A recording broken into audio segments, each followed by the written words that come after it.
కంటే వేరయ్యా, బాబాకు నేను ప్రియుడనయ్యా. దేహము కంటే వేరయ్యా, బాబాకు నేను ప్రియుడనయ్యా. దేహము కంటే వేరయ్యా, బాబాకు నేను ప్రియుడనయ్యా.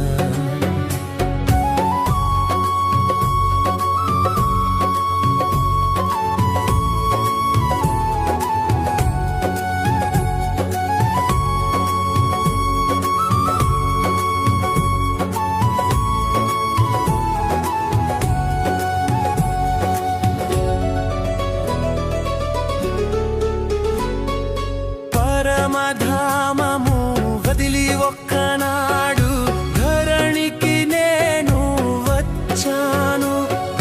వచ్చి 2 యుగముల వరకు నేను స్వర్ణ సుఖములే పొందాను.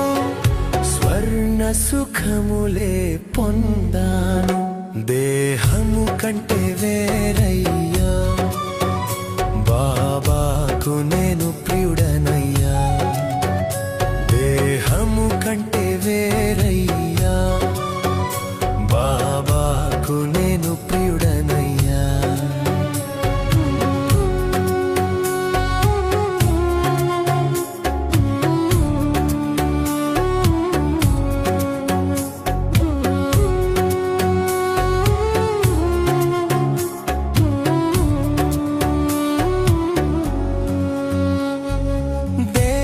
ప్రపంచపు మాయలో పడి నన్ను నేను మరిచాను. దేహ భావనలో మునిగిపోయి స్వర్ణ సుఖము పోగొట్టుకున్నాను. స్వర్ణ సుఖము పోగొట్టుకున్నాను. దేహము కంటే వేరయ్యా, బాబాకు నేను ప్రియుడనయ్యా. దేహము కంటే వేరయ్యా, బాబాకు నేను ప్రియుడనయ్యా.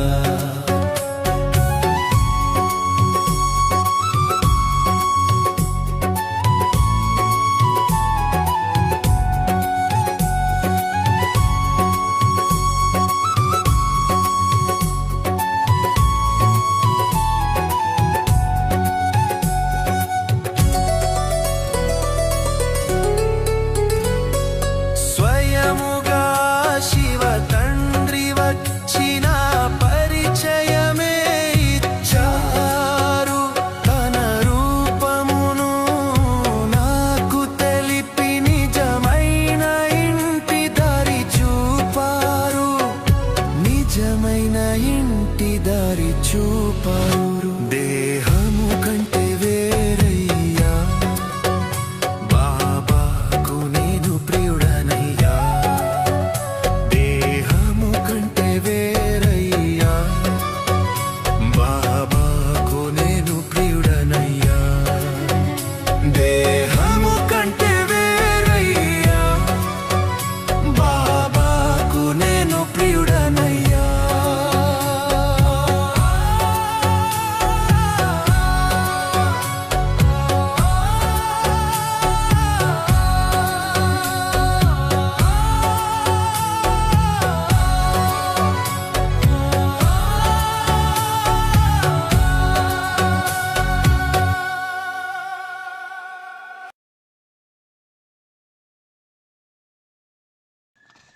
ఓం శాంతి. మధురమైన పిల్లలారా, పతిత జగత్తుతో సంబంధాన్ని తెంచుకొని ఒక్క తండ్రితో బుద్ధి యోగాన్ని జోడిస్తే మాయతో ఎప్పుడూ ఓడిపోరు. ప్రశ్న: సమర్థులైన తండ్రి మీ జతలో ఉంటున్న యజ్ఞంలో అనేక విఘ్నాలు ఎందుకు వస్తాయి? జవాబు: ఈ విఘ్నాలు డ్రామా అనుసారంగా రావాల్సిందే. ఎందుకంటే యజ్ఞంలో అసురులు విఘ్నాలు వచ్చినప్పుడే పాపం కుండలు నిండుతాయి. ఇందులో బాబా ఏమీ చేయలేరు. ఇది డ్రామాలో నిర్ణయించబడి ఉంది. విఘ్నాలు రావాల్సిందే, కానీ విఘ్నాలకు మీరు భయపడరాదు. పాట: తల్లి ఎవరు, తండ్రి ఎవరు? కౌన్ హై మాతా, కౌన్ పితా? ఓం శాంతి. పిల్లలు అనంతమైన తండ్రి ఆజ్ఞను విన్నారు. ఈ జగత్తులోని తల్లిదండ్రులతో మీ సంబంధం ఎప్పుడైతే ఉందో అది దేహంతో ఉంది. ఎందుకంటే మొట్టమొదట దేహానికి తల్లితో సంబంధం కలుగుతుంది, తర్వాత తండ్రితో, ఆ తర్వాత సహోదరులు, బంధువులు మొదలైన వారితో కలుగుతుంది. అందువలన అనంతమైన తండ్రి చెప్తూ ఉన్నారు, ఈ జగత్తులో ఎవరైతే మీ తల్లి తండ్రులున్నారో వారితో లౌకిక బుద్ధి యోగాన్ని తుంచివేయండి. ఈ జగత్తులో సంబంధాన్ని ఉంచుకోకండి. ఎందుకంటే ఇవన్నీ కలియుగ చీచీ సంబంధాలు. జగత్తు అంటే ప్రపంచం. ఈ పతిత ప్రపంచంతో బుద్ధియోగాన్ని తెంచుకొని నా ఒక్కరితో జోడించండి, తర్వాత నూతన ప్రపంచంతో జోడించండి. ఎందుకంటే మీరు ఇప్పుడు నా వద్దకు రావాలి. కేవలం సంబంధాన్ని జోడించే విషయమే, ఇంకే విషయము లేదు, ఏ కష్టము లేదు. ఎవరికైతే ఆదేశం లభిస్తుందో వారే సంబంధాన్ని జోడిస్తారు. సతయుగంలో మొదట సంబంధం బాగుంటుంది, సతోప్రధానంగా ఉంటారు. తర్వాత మళ్ళీ కిందకు దిగుతూ వస్తారు. తర్వాత సుఖ సంబంధం ఏదైతే ఉందో అది మెల్లిమెల్లిగా తగ్గుతూ ఉంటుంది. ఇప్పుడు పూర్తిగా ఈ పాత ప్రపంచంతో సంబంధాన్ని తెంచివేయాలి. బాబా చెప్తున్నారు, నాతో సంబంధాన్ని జోడించండి, శ్రీమతమును అనుసరించండి మరియు దేహ సంబంధములన్నీ వదిలేయండి. వినాశనం అవ్వాలి. ఏ తండ్రినైతే పరంపిత పరమాత్మ అని అంటామో వారు కూడా డ్రామా అనుసారం సర్వీస్ చేస్తారు. వారు కూడా డ్రామా బంధనంలో బంధింపబడి ఉన్నారు. వారు సర్వశక్తివంతులని మనుషులు భావిస్తారు. మనుషులు కృష్ణుణ్ణి కూడా సర్వశక్తివంతుడు అని అంటారు. అతనికి స్వదర్శన చక్రాన్ని ఇచ్చారు. స్వదర్శన చక్రంతో కంఠాన్ని నరకేశాడని అనుకుంటారు. కానీ దేవతలు హింసాయుత కార్యములేవి చెయ్యరు. వారిలో హింస ఎక్కడి నుండి వస్తుంది? ఎవరికి ఏది తోస్తే అది కూర్చుని వ్రాసేశారు. ధర్మాన్ని ఎంతగా కించపరిచారు. ఈ శాస్త్రాలలో సత్యం పిండిలో ఉప్పు ఉన్నంత మాత్రమే ఉందని బాబా అంటూ ఉన్నారు. రుద్ర జ్ఞాన యజ్ఞాన్ని రచించారని కూడా వ్రాయబడి ఉంది. అందులో అసురులు విఘ్నాలు వేసేవారిని, అబలులపై అత్యాచారాలు జరిగేవని వ్రాశారు. ఈ విషయాలు నిజమే. ఇప్పుడు మీకు శాస్త్రాలలో సత్యమేదో అసత్యమేదో తెలుసు. భగవంతుడు స్వయంగా చెప్తున్నారు, ఈ రుద్ర జ్ఞాన యజ్ఞంలో విఘ్నాలు తప్పకుండా వస్తాయి. డ్రామాలో నిర్ణయించబడి ఉంది. పరమాత్మ తోడుగా ఉన్నారు కనుక విఘ్నాలను తొలగించి వేస్తారని అనుకోకండి. ఇందులో తండ్రి ఏం చేస్తారు? డ్రామాలో జరగాలని ఉంది. వీరంతా విఘ్నాలు వేస్తే కదా వారి పాప భాండము నిండేది. డ్రామాలో ఏం నిర్ణయమై ఉంటుందో అదే జరగాలి. అసురులు విఘ్నాలు తప్పకుండా వస్తాయి. మన రాజధాని స్థాపన జరుగుతూ ఉంది. అర్ధకల్పం మాయా రాజ్యంలో మనుషులు ఎంత తమో ప్రధాన బుద్ధి గలవారిగా భ్రష్టాచారులుగా అయిపోతారు. తిరిగి వారిని శ్రేష్టాచారులుగా తయారు చేయడం తండ్రి కర్తవ్యం కదా. భ్రష్టాచారులుగా అయ్యేందుకు అర్ధకల్పం పడుతుంది. మళ్ళీ ఒక్క క్షణంలో తండ్రి శ్రేష్టాచారులుగా చేస్తారు. నిశ్చయం కలిగేందుకు సమయం పట్టదు. అలాంటి నిశ్చయం కలిగిన మంచి పిల్లలు చాలామంది ఉన్నారు. వారు వెంటనే ప్రతిజ్ఞ చేస్తారు. కానీ మాయ కూడా బలిశాలియే కదా. మనస్సులో ఏదో ఒక తుఫానును తీసుకొని వస్తుంది. పురుషార్థం చేసి మనస్సులో వచ్చింది కర్మలో రాకుండా జాగ్రత్త పడాలి. అందులో పురుషార్థం చేస్తూ ఉన్నారు. కర్మాతీత స్థితికి ఇంకా ఎవరూ చేరుకోలేదు. కర్మేంద్రియాల ద్వారా ఏదో ఒక తప్పు జరుగుతూ ఉంటుంది. కర్మాతీత స్థితికి చేరినంత వరకు మధ్యలో విఘ్నాలు తప్పకుండా వస్తాయి. బాబా అర్థం చేయించారు. పురుషార్థం చేస్తూ చేస్తూ అంతిమంలో కర్మాతీత స్థితి వస్తుంది. తర్వాత ఈ శరీరం ఉండదు. అందుకు సమయం పడుతుంది. ఏవో విఘ్నాలు వస్తూ ఉంటాయి. మాయ ఓడిస్తూ కూడా ఉంటుంది. ఇది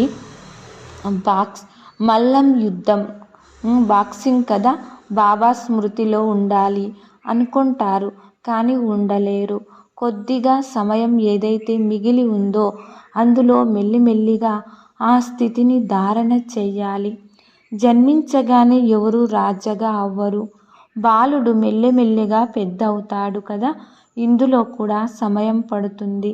ఇప్పుడు ఇంకా కొద్ది సమయం మాత్రమే మిగిలి ఉంది. పూర్తి ఆధారమంతా పురుషార్థం పైననే ఉంది. గమనం ఇవ్వాలా.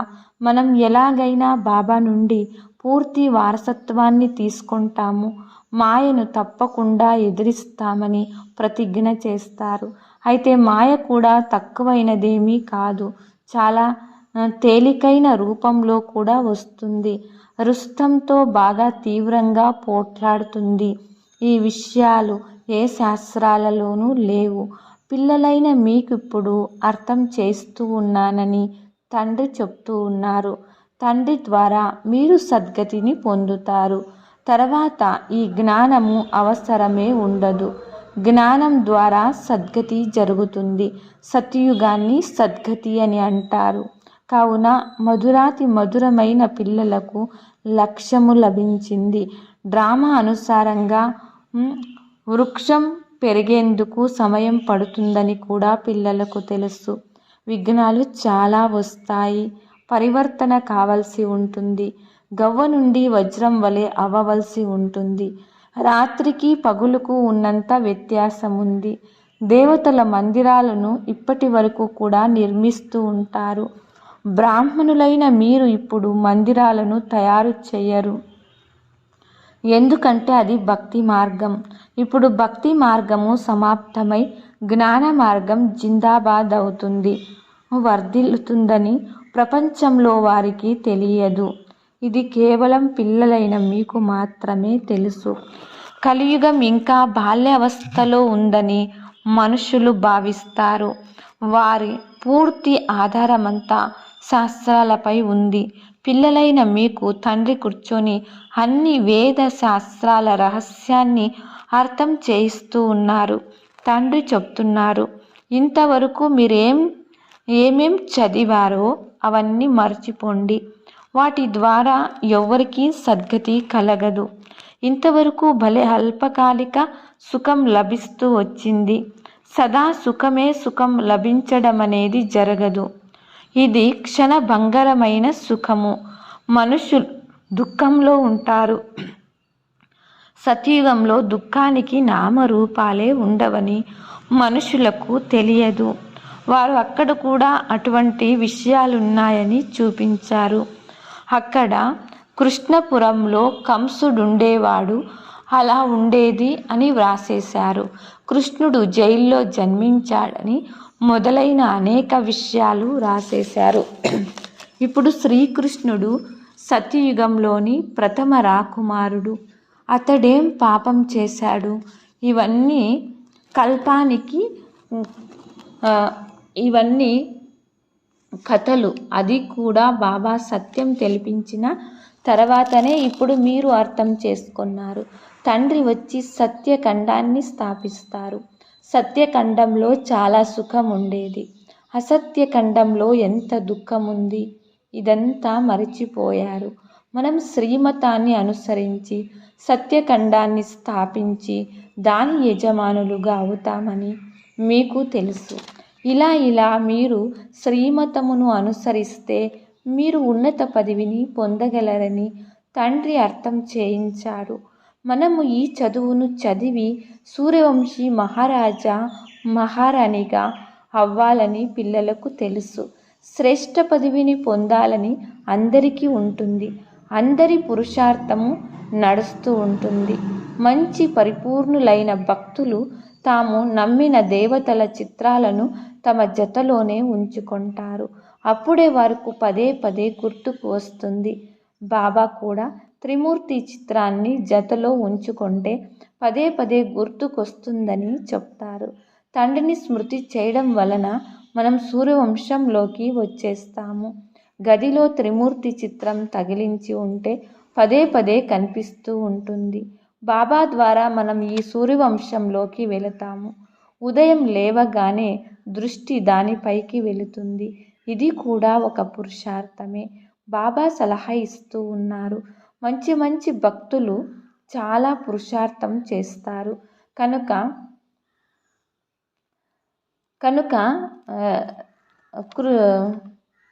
కనులు తెరవగానే కృష్ణుని స్మృతి రావాలని అతని చిత్రాన్ని ఎదురుగా ఉంచుకుంటారు. మీకైతే ఇంకా సహజం. ఒకవేళ సహజ స్మృతి రాకుంటే, మాయ సతాయిస్తూ ఉంటే ఈ చిత్రాలు మీకు సహాయపడతాయి. శివ్ బాబా మనకు బ్రహ్మ ద్వారా విష్ణుపురానికి యజమానులుగా చేస్తారు. మనం బాబా ద్వారా విశ్వాధికారులుగా అవుతూ ఉన్నాము. ఈ స్మరణలో ఉన్న చాలా సహాయం లభిస్తుంది. ఏ పిల్లలైతే స్మృతి పదే పదే మర్చిపోతామని అనుకుంటారో అటువంటి వారికి బాబా సలహా ఇస్తూ ఉన్నారు. చిత్రం ఎదురుగా ఉంచుకుంటే తండ్రి మరియు వారసత్వం గుర్తొస్తుంది. కానీ బ్రహ్మను స్మృతి చేయరాదు.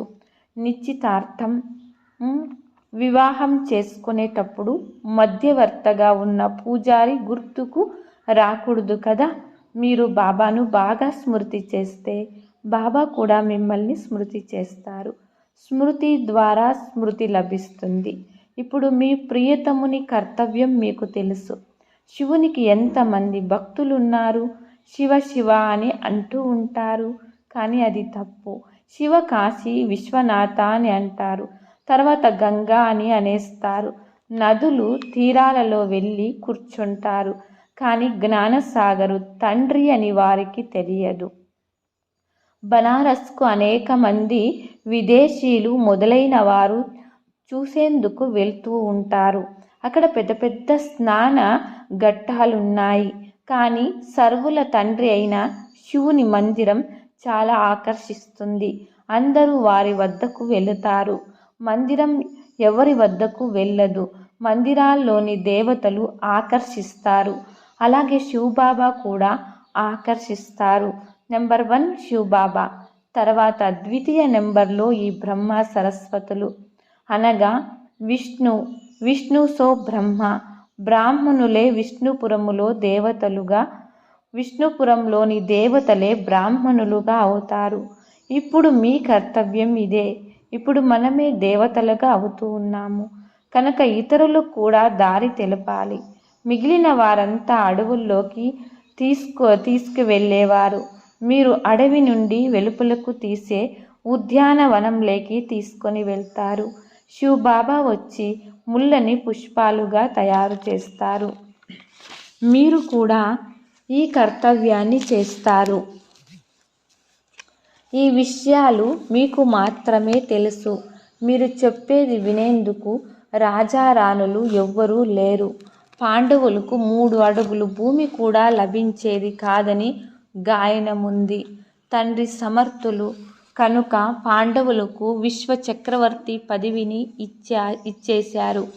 ఇప్పుడు కూడా అదే పాత్ర అభినయిస్తున్నారు కదా. తండ్రి గుప్తము. కృష్ణునికి ఏ విఘ్నము రాదు.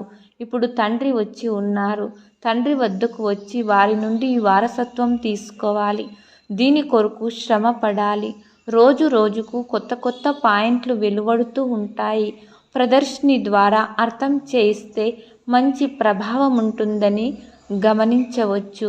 ప్రదర్శిని ద్వారా బాగా అర్థం చేయించవచ్చు. లేక ప్రొజెక్టర్ ద్వారానా అని బుద్ధిని ఉపయోగించవలసి ఉంటుంది. ప్రదర్శనలో అర్థం చేయించడం వలన వారి ముఖం చూస్తూ అర్థం చేయించవచ్చు.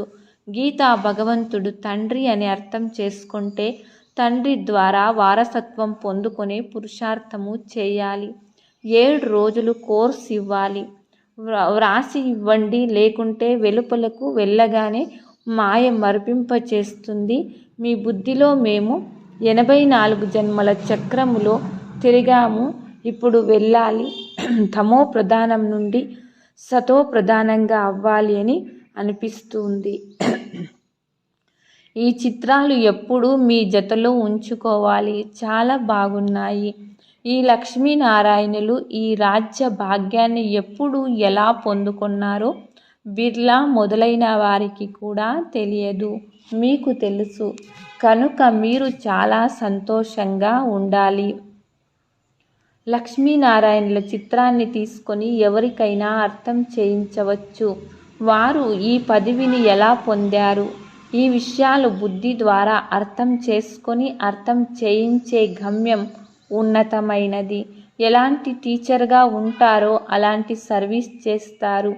ఎవరెవరు తమ స్థితి అనుసారంగా సేవా కేంద్రాన్ని సంభాలన చేస్తూ ఉన్నారో బాబా చూస్తారు. నశ అందరికీ ఉంది. కానీ వివేకం ఏమని చెప్తుందంటే అర్థం చేయించేవారు ఎంత తెలివైన వారిగా ఉంటారో అంత పెద్ద మోతాదులో సర్వీస్ జరుగుతుంది. అందరూ తెలివైన వారిగా ఉండలేరు. అందరికీ ఒకేలాంటి టీచరు లభించరు. కల్పక్రితం ఎలా జరిగిందో అలాగే జరుగుతూ ఉంది. తండ్రి చెప్తున్నారు, మీ స్థితిని తయారు చేసుకుంటూ ఉండండి. ఇది కల్పం యొక్క ఆట. దీనిని చూస్తున్నారు. కల్పక్రితం వలె ప్రతి ఒక్కరి పురుషార్థము నడుస్తూ ఉంది. ఏం జరిగినా కల్పక్రితం కూడా ఇలాగే జరిగిందని మనం అంటాము. తర్వాత ఖుషి కూడా ఉంటుంది, శాంతి కూడా ఉంటుంది. తండ్రి చెప్తున్నారు, కర్మ చేస్తూ తండ్రిని స్మృతి చేయండి. బుద్ధియోగం అక్కడ జోడింపబడి ఉంటే చాలా కళ్యాణం అవుతుంది. ఎవరు చేస్తారో వారే పొందుతారు. బాగా చేస్తే బాగా పొందుకుంటారు. మాయ మతం ప్రకారంగా అందరూ చెడు చేస్తూ వచ్చారు. ఇప్పుడు శ్రీమతం లభిస్తూ ఉంది. మంచి చేస్తే మంచే జరుగుతుంది. ప్రతి ఒక్కరూ తమ కోసమే శ్రమ చేస్తారు. ఎలా చేస్తారో అలా పొందుతారు. మరి మనమెందుకు యోగం చేస్తే సేవ చేస్తూ ఉండరాదు? యోగం ద్వారా ఆయువు పెరుగుతుంది. స్మృతి యాత్ర ద్వారా నిరోగిగా అవ్వాలి. కనుక మనం బాబాను స్మృతిలో ఎందుకు ఉండరాదు? బాబా స్మృతిలో ఇది యథార్థము. కనుక మనం ఎందుకు ప్రయత్నించరాదు? జ్ఞానమైతే చాలా సహజం. చిన్న పిల్లలు కూడా అర్థం చేసుకొని ఇతరులకు అర్థం చేయించగలరు. కానీ వారు యోగులు కాదు కదా. తండ్రిని స్మృతి చేయమని గట్టిపరచాలి. ఎవరైతే పదే పదే మర్చిపోతూ ఉన్నామని అనుకుంటున్నారో వారు భలే చిత్రాలను పెట్టుకోండి. మంచిది. ఉదయం చిత్రాన్ని చూడగానే స్మృతి వచ్చేస్తుంది. శివ్ బాబా ద్వారా మనం విష్ణుపురికి వారసత్వాన్ని తీసుకుంటున్నాము. ఈ త్రిమూర్తి చిత్రమే ముఖ్యమైనది. దాని అర్థం మీరిప్పుడు తెలుసుకున్నారు. ప్రపంచంలో ఇలాంటి త్రిమూర్తి చిత్రం మరెవ్వరి వద్ద లేదు. ఇది చాలా సహజం. మనము వ్రాయకపోయినా బ్రహ్మ ద్వారా స్థాపన, విష్ణువు ద్వారా పాలన అని అందరికీ తెలుసు. మంచిది. మధురాతి మధురమైన అపురూపమైన పిల్లలకు మాత్పితా బాప్దాదాల ప్రియ స్మృతులు మరియు గుడ్ మార్నింగ్. ఆత్మిక పిల్లలకు ఆత్మిక తండ్రి నమస్తే. ఆత్మిక తండ్రికి ఆత్మిక పిల్లలం నమస్తే నమస్తే. ధారణ కోసం మాయ బాక్సింగ్లో ఎప్పుడూ ఓడిపోరాదు. దీనిపైన గమనం ఉంచాలి. కల్పక్రితం స్మృతి ద్వారా మీ స్థితిని తయారు చేసుకోవాలి. సంతోషంగా శాంతిగా ఉండాలి. తమ మేలు కొరకు శ్రీమతమును అనుసరించాలి. ఈ పాత ప్రపంచంతో సంబంధాన్ని తెంచేయాలి. మాయా తుఫాన్ నుండి రక్షించుకునేందుకు చిత్రాలను ఎదురుగా ఉంచుకొని తండ్రిని వారసత్వాన్ని స్మృతి చేయాలి. వరదానము, మననం ద్వారా తండ్రి ఆస్తిని మీ ప్రాపర్టీగా చేసుకొనే దివ్య బుద్ధివాన్ భవ. తండ్రి ద్వారా ఏ ఖజానా లభిస్తుందో దానిని మననము చేసినట్లయితే లోపల ఇమిడిపోతూ ఉంటుంది. ఆస్తి అయితే అందరికీ ఒకే విధంగా లభించింది. కానీ ఎవరైతే మననం చేసి దానిని తమదిగా చేసుకుంటారో వారికి దాని నశ మరియు సంతోషం ఉంటుంది. అందువలన స్వయాన్ని చింతన చేస్తూ నశ ఎక్కుతుంది అని అంటారు. ఎవరైతే మననం యొక్క మస్తీలో సదా మస్తై ఉంటారో వారికి ప్రపంచంలో ఏ వస్తువు ఏ చిక్కు ఆకర్షించలేదు. వారికి దివ్య బుద్ధి యొక్క వరదానము స్వతహాగానే లభిస్తుంది. స్లోగన్: మానసిక చిక్కులను సమాప్తం చేసేందుకు నిర్ణయ శక్తిని పెంచండి. అవ్యక్త సూచన: మహాన్గా అయ్యేందుకు మధురత మరియు నమ్రత గుణాలను ధారణ చేయండి. మేము సదా వంగుతూనే ఉంటాము, కానీ మాకు ఏ గౌరవము లేదు అని అనుకోకండి. ఎవరు వంగరో, అసత్యం చెప్తారో వారికే గౌరవం ఉంటుంది అని అనుకోకండి. ఇది అల్పకాలికమైనది, కానీ మీరు దూరదేశీ బుద్ధిని ఉంచుకోండి. ఇక్కడ ఎంతమంది ముందు వంగుతారో అనగా నమ్రత గుణాన్ని ధారణ చేస్తారో వారికి మొత్తం కల్పమంతా సర్వ ఆత్మలు వంగి వంగి నమస్కరిస్తారు. సత్య త్రేతాయుగాలలో రాజుకు గౌరవం ఇచ్చేందుకు తలతో కాదు కానీ మనసుతో వంగుతారు. ద్వాపర కలియుగాలలో తల వంచుతారు. ఓం శాంతి.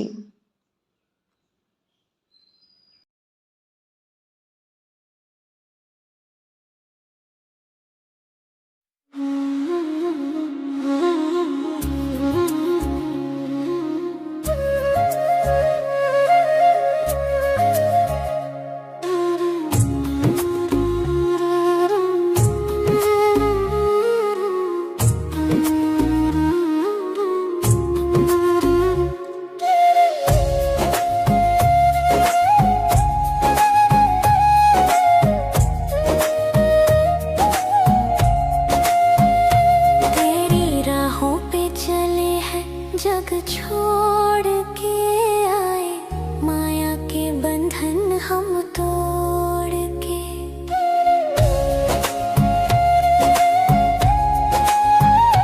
तेरी राहों पे चले हैं, जग छोड़ के आए, माया के बंधन हम तोड़ के। मेरी अखियों के नूर, मेरे दिल के सुरूर, मुझे रहता गुरूर, तुझे पाया जो हजूर। तेरी राहों पे चले हैं, जग छोड़ के आए, माया के बंधन हम तोड़ के।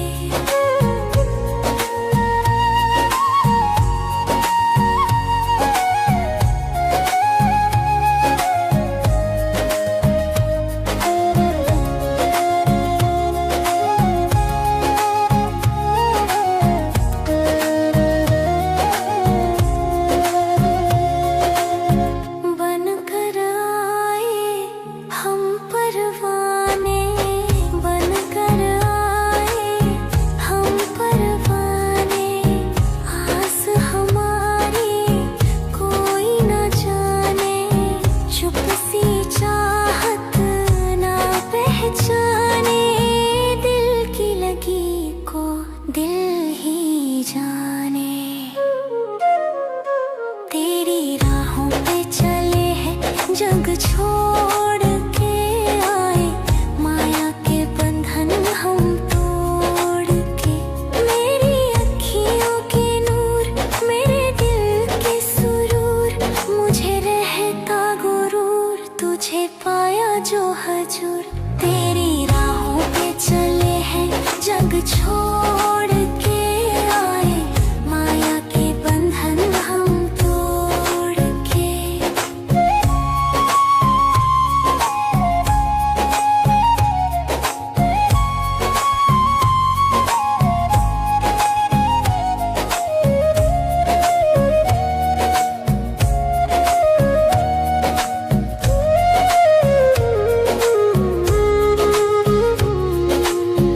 बाबा तुम